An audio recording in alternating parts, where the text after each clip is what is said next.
The United States has taken a strong and unambiguous position on the recent Israeli airstrike in Syria, which has sent shockwaves through the international community and raised urgent questions about regional stability. The U.S. State Department issued a statement on July 17, 2025, unequivocally condemning the strike and expressing grave concern for the potential consequences. State Department spokesperson Tammy Bruce emphasized deep concern over escalating violence, warning that further military action could spiral out of control. The U.S. called for all parties to step back from the brink and engage in dialogue, urging leaders to prioritize negotiation over confrontation. This condemnation is notable, given America's historic support for Israel, and highlights a rare moment of public disagreement between the two allies. The administration's public rebuke signals that this military action was seen as a dangerous misstep, one that could undermine years of diplomatic progress. Washington is urging Israel and Syria to pursue diplomacy, not force, and to consider the broader impact on civilians and neighboring countries. The U.S. wants to reassure the region and the world of its commitment to stability, peace, and the prevention of further bloodshed. The message is clear. Even close allies are held accountable when peace is threatened and international norms are at risk. The U.S. is prepared to help facilitate conversations for de-escalation, offering its diplomatic resources to bring all sides to the table. The response was swift. Just 2 days after the airstrike, American officials were already coordinating with international partners. The condemnation is the first step in a broader American strategy to prevent further conflict, signaling a proactive approach to crisis management. The U.S. is signaling active engagement to prioritize peace over hostilities, reaffirming its role as a key player in seeking a diplomatic solution to the crisis.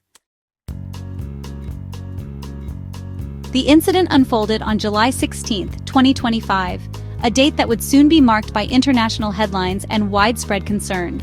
On that day, Israeli warplanes launched a series of coordinated strikes on key sites in Damascus, Syria's capital. The primary targets included the heavily fortified Syrian Defense Ministry, as well as a sensitive area near the presidential palace, both symbols of Syrian state power. The strikes resulted in at least 3 fatalities and left dozens more injured, overwhelming local emergency services and causing panic in the city. Israel justified the operation by claiming it was necessary to protect the Druze minority living in southern Syria, pointing to escalating violence and instability near its northern border as a direct threat. The Israeli Defense Forces framed their actions as a humanitarian intervention, emphasizing their concern for civilian lives. However, the deliberate choice of high-profile targets in central Damascus led many to question Israel's true motives and objectives. Striking at the very heart of Syrian government power marked a significant escalation in the ongoing conflict. The stated goal of protecting Druze civilians appeared to clash with the strategic and political nature of the attack. This contradiction quickly drew intense international scrutiny, with world leaders demanding explanations and calling for restraint. The operation risked igniting a larger confrontation in the already volatile region, raising fears of further escalation and instability.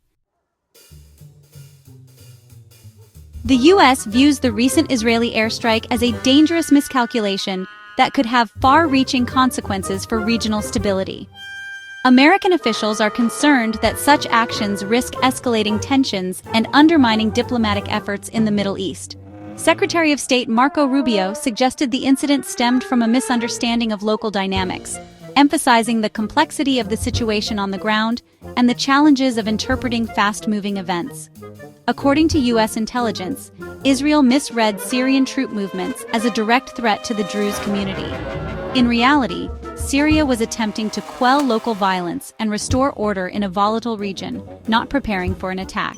Israeli intelligence likely perceived an imminent danger and acted swiftly to prevent what they believed could be a massacre, highlighting the risks of acting on incomplete information. In reality, the Syrian government's primary objective was to restore order and stabilize the area, not to target civilians or minority groups.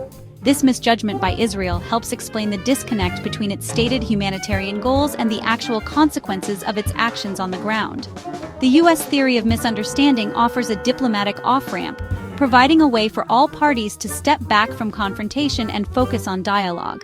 This approach allows the U.S. to condemn the act firmly, while also suggesting it was not driven by aggressive intent, but rather by confusion and fear.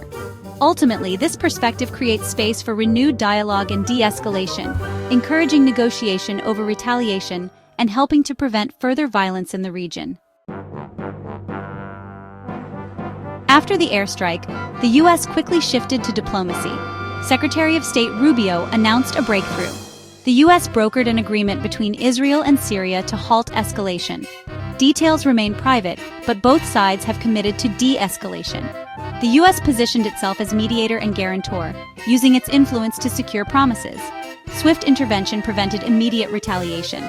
Special Envoy Tom Barrett called the deal a break from chaos, emphasizing the challenging environment. The agreement is just a first step toward a more durable peace. American diplomacy proved critical in opening lines of communication. High-level engagement signaled the seriousness of the threat. The U.S. provided an off-ramp, turning confrontation into dialogue. Despite a temporary peace, many questions remain. U.S. officials stressed the need for further investigation, including possible involvement of extremist groups. If outside actors stoked violence, both Israel and Syria may have been manipulated. Understanding the root cause is essential for lasting peace. This episode highlights the importance of communication in international relations. The U.S. brokered agreement shows diplomacy is the best tool for resolving disputes. The situation remains delicate. Sustained commitment to peace is required. This crisis, while dangerous, is an opportunity to reinforce dialogue and stability in the region.